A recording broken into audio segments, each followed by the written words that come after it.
Lipton Tea and Lipton Soups present Inner Sanctum Mysteries.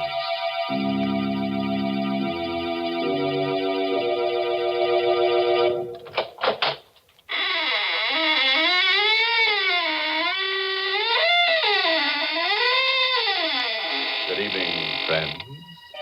This is your host to welcome you once again to the Inner Sanctum. Do come in and join our circle, but watch out you don't get double-crossed. What's that? Oh, you're disturbed by those bodies dangling from the ceiling. Well, you know some people, they just die to come here. Then they hang around week after week and never say a word. Well, I have a theory about that, Mr. Host. What's that, Mary? Maybe the reason they're hanging around is because they think we're going to serve refreshments later on. Hey, that could be, all right. You know, lots of folks are like that. And who can blame them? When there's good food ahead, they just won't leave. And that's especially true if there's a chance that Lipton tea is on the menu. Now, the reason for that is simply this. Lipton tea is tea at its delicious best because Lipton's has such grand brisk flavor. In fact, brisk is the very word the tea experts themselves use to describe Lipton's full, hearty taste. You'll agree, I'm sure, the very first time you try it, for Lipton's is so lively and full-bodied and satisfying. Yes, it's that brisk flavor that makes more people buy and enjoy Lipton's than any other brand of tea in the world. So whenever you ask for tea, make sure you ask for Lipton tea.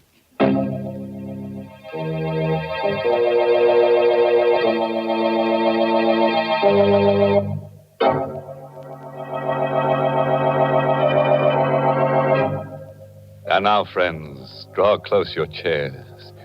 If there are no faint hearts among us, we'll begin tonight's tale of terror. A story written especially for Inner Sanctum by Michael Sklar. Our star tonight is Santos Ortega, who plays the role of Elwood Fitch in You Could Die Laughing. We wanted to escape our problem, to forget about it, so we went to the movies. But there was a doctor in the story, and every time he appeared on the screen, I remembered. Halfway through the picture, I couldn't sit there anymore. I nudged Catherine, and we got up and walked out. The street was cold and dark and empty. Elwood, what do you want to do now? I just want to go back home. All right, dear. Get in the car. Elwood, I want to talk to you. All right, there's time for that. Please, dear, let's stop being silly about this thing. Let's face it. I am facing it. But you're not. Don't argue with me. For heaven's sake, don't you understand? The doctor said you only got a year to live unless we move to Arizona. Doctors are human. They can make mistakes. Not 3 doctors. I don't care. Oh, why are you so stubborn? Why are you so dead set against Arizona?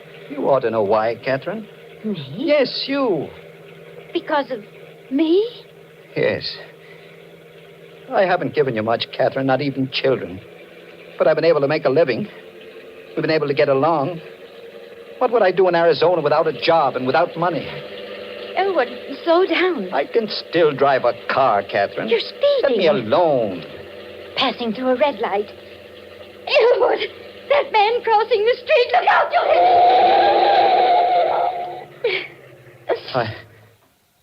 Catherine. Did I? Yes. He's lying on the ground. Good Lord. He walked in front of the car. We've got to help him. Is he? He's dead. Oh, Elwood. I didn't mean to do it. I couldn't help it. It happened so fast. Better call the police. Police? Well, you said he's dead. The police? Catherine, there's no one but us on the street. Nobody else saw it happen. Well, what difference does that make? Get back in the car. Elwood, are you suggesting I was that... speeding. I passed a red light. And now this. They'll arrest me. They'll put me on trial for manslaughter. But my... He's dead, isn't he? We can't help him. It won't do me any good if I go to jail. But running away, leaving the body... Catherine, we've got enough troubles without this. We're going to get into the car and drive straight to the garage. I've got a year to live, and I'm not going to spend it in prison.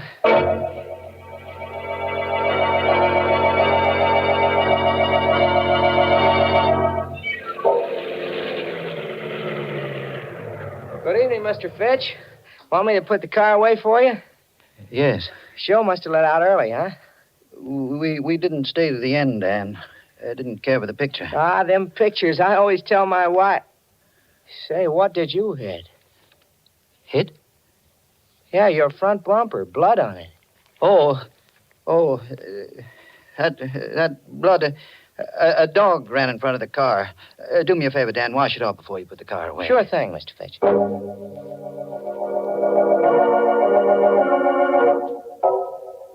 I didn't sleep well that night. Bad dreams, all mixed up. About doctors. They all looked like the man lying on the street. And their faces were covered with blood. I woke up exhausted. Breakfast is on the table, Elwood. Just a moment. That newspaper can wait. Your toast is getting cold. Oh, here it is. What are you looking for? The story. You mean last night? It's in the newspaper? Listen to this.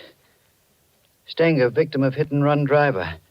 The body of Augie Stenger, underworld character, was discovered early this morning at the intersection of Broad and Main Streets. Police believe Stenger was the victim of a hit-and-run driver. The front door. Yes. Do you think it's the police? I don't know. Get a grip on yourself. I'll see who it is. Morning. You, Mr. Fitch? Yes. What can I do for you? I don't like to talk business on the front doorstep. Business? It's about last night, that accident. What accident? Don't try to act innocent. I saw that hit and run. Now can I come in? Let me handle this, Catherine. Who are you? The name is Chandler. I was sitting in my car last night at Broad and Main Street. I saw the accident and I followed you home. Thought I ought to talk to you about it this morning. What do you want? The cops are looking for that hit-and-run driver. I'm the only guy that knows you're him. It ought to be worth something for me to keep my mouth shut. You want money? Yeah. Blackmail. Don't talk to him, Elwood. Send him away. No, we can't do that, Catherine. He'd go to the police. But Elwood... Leave this to me. All right, Chandler. I'll give you the money. How much? $500. That's chicken feed. 1,000. Ah, now you're talking sense. When do I get it? I'll give it to you now. It's in my coat pocket. Here. Here it is. You'll find exactly $1,000 in $20 bills. Thanks. Now, get out of here. Now, wait a minute. Don't get nasty, Fitch. I'm doing you a favor. You got your money. Now get out. I'm going. But I'll be back. We'll call this the first installment. Elwood, where did you get that money you gave him? Money? Last night you said we couldn't go to Arizona because we had no money. Yet you just gave that man $1,000. Where'd you get it? I was ashamed to tell you. I took it from Stenger, Stenger? the man we hit. I put my hand inside his coat to see if his heart was beating. The money was in the inside pocket. Elwood, how could you? Don't look at me like that, Catherine. We've been married a long time. Long enough for you to know that I'm not a crook or a murderer. But to kill a man and then take his money. Try to understand. All day long I've been thinking. A year to live. A year to live. When you know you're going to die, it does something to you. You forget what's right and what's wrong. I thought with that $1,000 and the few hundred we've got in the bank, I thought we might be able to go to Arizona after all. Well, the money is gone. Yes. Don't think about it anymore. How can I stop thinking? You heard what Chandler said? That $1,000 is the first installment. He'll blackmail us out of everything we own.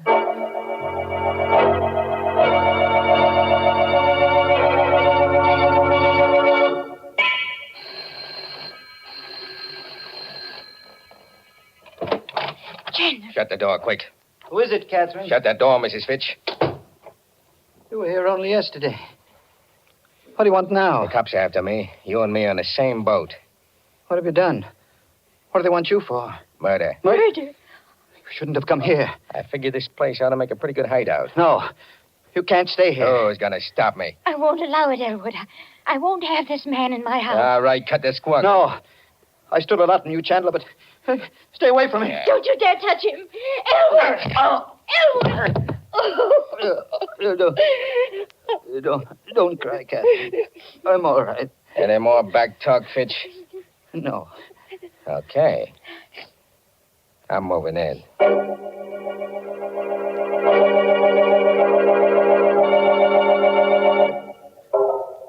He took over the house. He used Catherine and me as servants, treated us like dirt. There was nothing we could do about it. Just the three of us, cooped up in that little house. We couldn't go out. Food and cigarettes were sent up from the store. Went on like that until Tuesday morning. Hush, Elwood. Chandler will hear you. He can't. He's in the bedroom. You're going to give yourself up? I can't stand this anymore. I can't stand it. Well, do what you think is best, darling. I've made up my mind. Rather than put up with that man, I'd prefer to go to prison.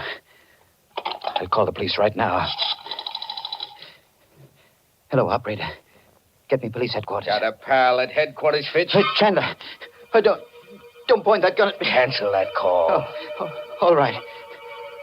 Hello, operator. Operator. Never mind that call to police headquarters. No, nothing's wrong.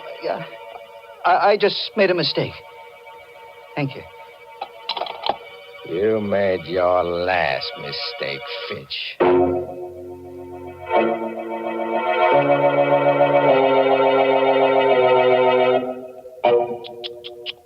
Imagine that black villain, Jack Chandler. First he blackmails Elwood, then he blackjacks him, and now he blackballs him from using his own telephone. You know what I'd do if I were Elwood? I'd apply for a writ of habeas corpus. That is, if Chandler doesn't turn Elwood into a corpus first. Things do look bad for Elwood, I must admit, Mr. Host. My, what a lot of unpleasant surprises he's been having. Yes, and he's in for a lot more, Mary. Goodness. Well, right now, I'd much rather talk about pleasant surprises. Well, that's a lady's privilege, Mary. You go right ahead. A good instance of a pleasant surprise happened to me one of those glorious sunny days last week. Florence Perry and I drove out to the woods to gather spring wildflowers. But we'd scarcely reached the woods when the sky clouded over, and in a few minutes we were chilled to the bone. Back to the car we hurried, figuring the whole afternoon was ruined.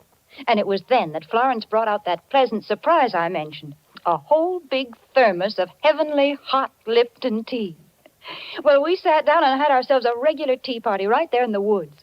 Suddenly, everything seemed bright and cheery again. Lipton's had certainly saved the day with its bracing, cheery taste, its delightful, brisk flavor.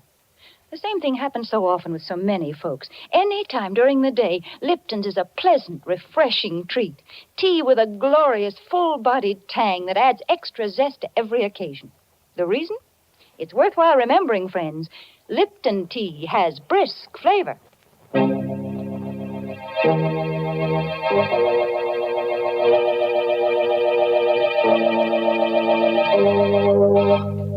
Now, friends, let's get back to those lovely people, Jack Chandler and Elwood Fitch.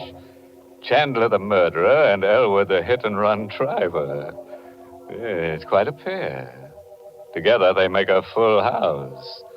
A moment ago, Elwood tried to give himself up to the police, but Chandler caught him at the telephone. So, you were going to double-cross me, huh? No. I was only going to tell the police about myself. What do you suppose would happen to me when the cops came for you? I ought to kill you right now. Oh, no. You shut up. First thing I'm going to do is pull out that phone so you don't make no more calls to headquarters. Yeah. That settles the phone. Now, stand up. What are you going to... The door. Can you see who it is through the window, Fitch? Yes. Take a look. But remember, I still got this gun. Don't try any tricks. It's a man. Recognize him? No. Now listen, before you open the door, I'm taking your wife into the next room with me. I'll be able to watch you and hear every word you say. You know what I'll do to Mrs. Fitch if you double-cross me. Yes. Okay. Now, answer the door. Mr. Fitch? Elwood Fitch? That's right. May I come in? Yes, of course. I'm Detective Farley from headquarters. Here's my badge. Mind if I ask a few questions? What about? Well, I've been assigned to the Stenger case. Familiar with it? I read about it in the newspaper. A hit-and-run driver. That's the case. What do you know about it, Fitch? Why, nothing. Are you sure? See here, you don't You think... and your wife went to the movies Friday night, correct? Yes, that's right. Did you drive straight to your garage from the movies? Why, no. It wasn't a good movie, so we left early and went for a ride. Did you pass the corner of Broad and Main Streets? No. We went in the other direction. You're lying, Fitch. I've been checking garages for that hit-and-run car. Your garage man told me you brought your car in Friday night with blood on the bumper. I told him we ran into a dog. Don't make me laugh. Your story wouldn't hold up a minute if that fool garage man hadn't washed the blood off. Are you going to arrest me? I need evidence first. When I get it, I'll come back.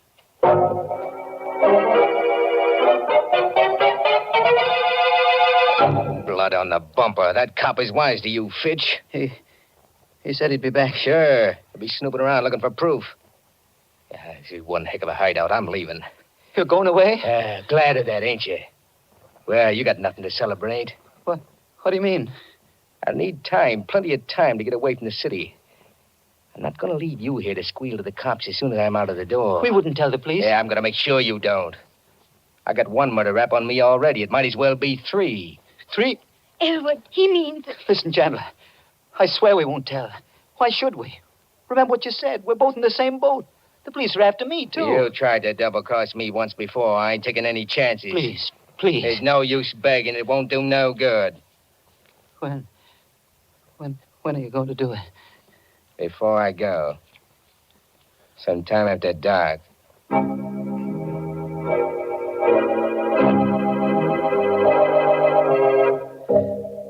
The rest of that day was a nightmare. Chandler wouldn't let me separate from Catherine. Everywhere we went, everything we did, he was always behind us with that gun in his hand. The gun. I had to take it away from him. He was much younger than I, big and tough. But I had to try. I watched for my chance. It came late in the afternoon. He was lighting a cigarette. He put the gun down on the living room table while he felt in his pockets for a match. Both of us were the same distance from the gun. I made a dive for it. Hey, get away from that rod. No, let go. I'll kill you for this. Catherine, you help me. Grab his hand. Let go of me. Let go. Hold him, Catherine. Hang on to him.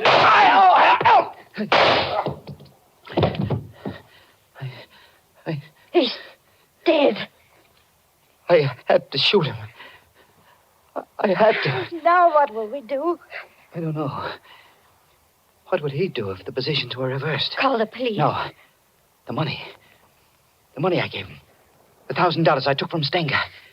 He still got it. It's ours again, Catherine. We're going to Arizona. Arizona? Don't you see? It's just like it was before he came. We'll take the money and we'll go to Arizona. But his body... He's a murderer, he said so himself. We'll put the body into the car, drive out to the suburbs, and leave it on the highway. The police will think it was just another gangster murder.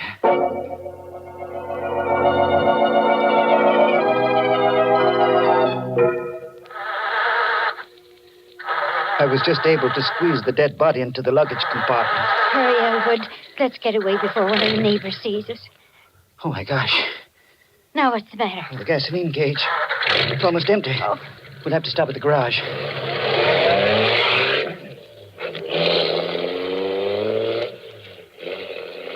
I drove back to the garage. Had Dan fill the tank. And paid him with one of the $20 bills I'd taken from the body of Stenger. Dan gave me a queer look as he brought me the change. Here you are, Mr. Fitch. 13 gallons out of a $20 bill. Thanks, Dan. Oh, by the way, did a detective come around to your house the other day? Yes, he did. I hope you don't hold it against me telling him about that blood on the bumper of your car. Oh, of course not, Dan. Why should I? After all, I had nothing to hide. No, that's right. Well, to tell you the truth, Mr. Fitch, I was a little suspicious of you. I thought you really might be that hit-and-run driver. Not that it matters much now. No? No. The police don't care much now about that driver. Why not? Oh, he's small potatoes now. I just heard over the radio that that guy Stenger was just about dead even before that hit-and-run driver hit him. How could that be? Well, the way the radio explained it, Stenger was shot in the back, and he staggered out into the street, and then the car hit him. But you said he wasn't killed by the car. Yeah, that's right. The coroner's inquest showed that he died of a bullet wound. He'd been murdered. The police even know who killed him. They know the killer's name? Uh-huh. I heard it over the radio just a minute ago. Oh, yeah, Chandler. Jack Chandler.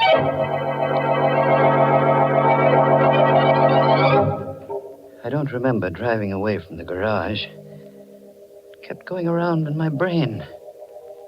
Chandler had murdered Stenger. Catherine and I had run away from a crime we hadn't committed. No wonder Chandler had seen the accident. No wonder he feared the police. And now he was dead. His body packed into the luggage compartment of the car. Elwood, you're not listening to me. What? Oh, I was thinking about Chandler. That's what I was talking about. If he killed Stenger, why can't we go to the police and confess everything? Because we killed Chandler. But it was self-defense. Would the police believe that? They'd have to believe it. Even if they did, it would be murder in the third degree. They'd learn about the $1,000. I'd be held for trial. We'd never get to Arizona. No, Catherine. We've got to go through with our original plan.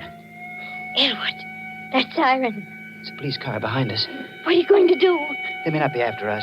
If they do stop us, let me do the talking. Hey, forward! Stop that car! Don't be afraid, Catherine. I'll handle it. Uh-huh. Middle-aged man and woman. You answer the description, all right. Name Fitch? Yes. What's the trouble, officer? There's an alert out for you. You bought gas back at your garage a few minutes ago. Paid for it with a $20 bill. That's right. Got any more of those bills on you? Why, yes. Hand them over. Here. Here they are. Uh-huh. Looks like it's all here. This is the stuff, all right. What stuff? What are you talking about? This money, it's counterfeit.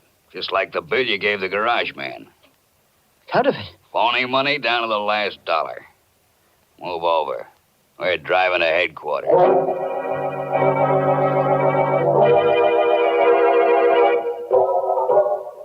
Well, that's the story, Detective Farley.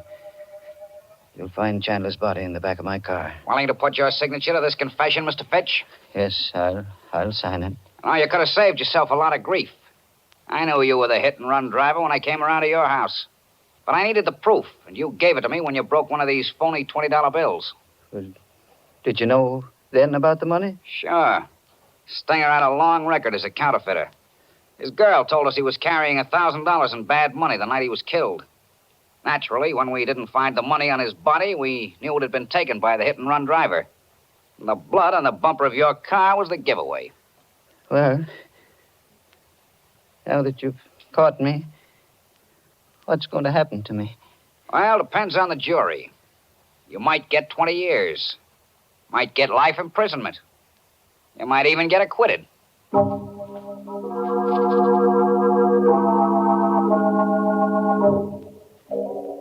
I'm in the courtroom now. Catherine beside me, waiting for the decision. The jury just filed in. The judge has asked if they reached a verdict. The foreman of the jury is rising to his feet. Your Honor, we find the defendants not guilty. Oh, Catherine. Oh, Elwood, thank heaven. I don't know where this to laugh or cry. Oh, darling, you were right from the very beginning. Money or no money, we're going to Arizona.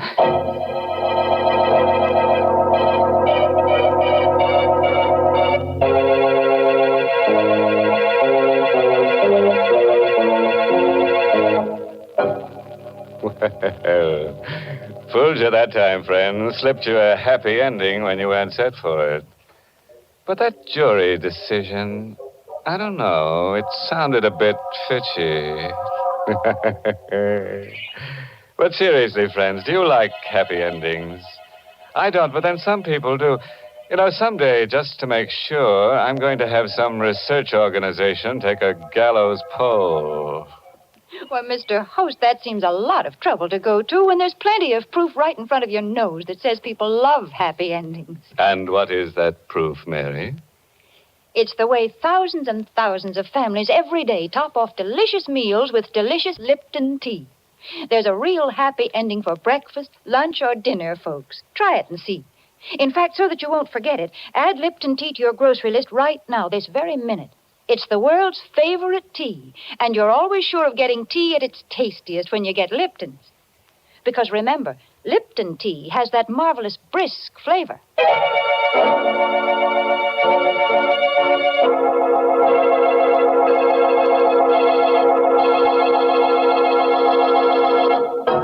A parting word of advice, friends, drawn from the experiences of Elwood Fitch.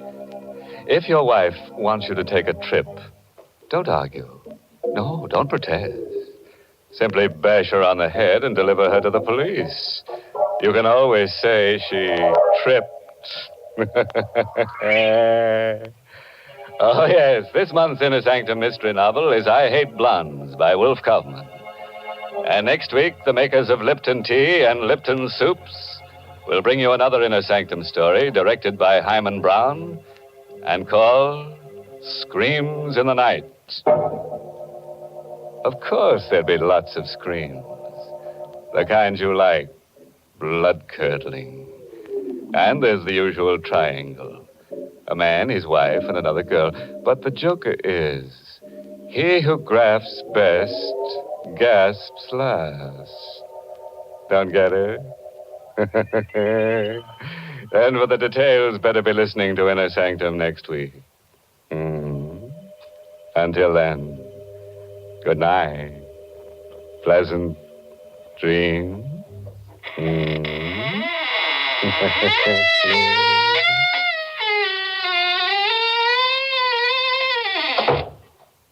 Let's begin at the beginning of the meal, friends, with the soup. If you want soup to be both delicious and easy to prepare, make it Lipton's noodle soup. Here's a soup that has real honest-to-goodness chickeny flavor. It's full of tender noodles, and because it comes in modern soup mix form, it saves both time and money. Lipton's noodle soup mix is quick to make, and it makes lots more than canned soups, yet costs less. Try Lipton's noodle soup. And tune in next week for another Inner Sanctum mystery. This is CBS, the Columbia Broadcasting System.